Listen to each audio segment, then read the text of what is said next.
Lord de Vera naman ang aking pangalan, dating bumili ng diesel na sasakyan, pag-aakalang makakatipid sa bayaran. Pero hindi rin pala, napamahal pa nga amplifier.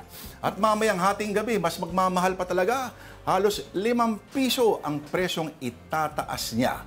Kaya sa ikaunlad ng bayan, kuryente talaga ang kailangan. As in, silya elektrika na lang. Hirap na ba itong buhay na to? Kuryente na malakas at hindi light. Kami ang Afternoon Delight. Ako naman po si Lord de Vera. Salamat o Diyos at Wednesday na. Salamat din at time out muna yung giyera. Kahit si Donald Trump ay napamura. Nag-F-bomb ba? Parang tayo bukas kung magpapagasolina.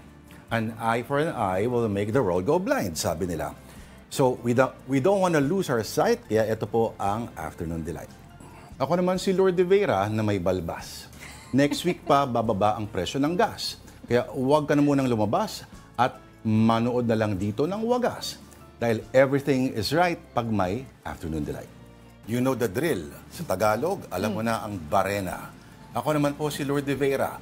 Salamat Jesus at Biyernes na. Pero nahihirapan akong huminga dahil ngayon daw ay araw ng pinya. Isang sangkap na hindi dapat nilalagay sa pizza.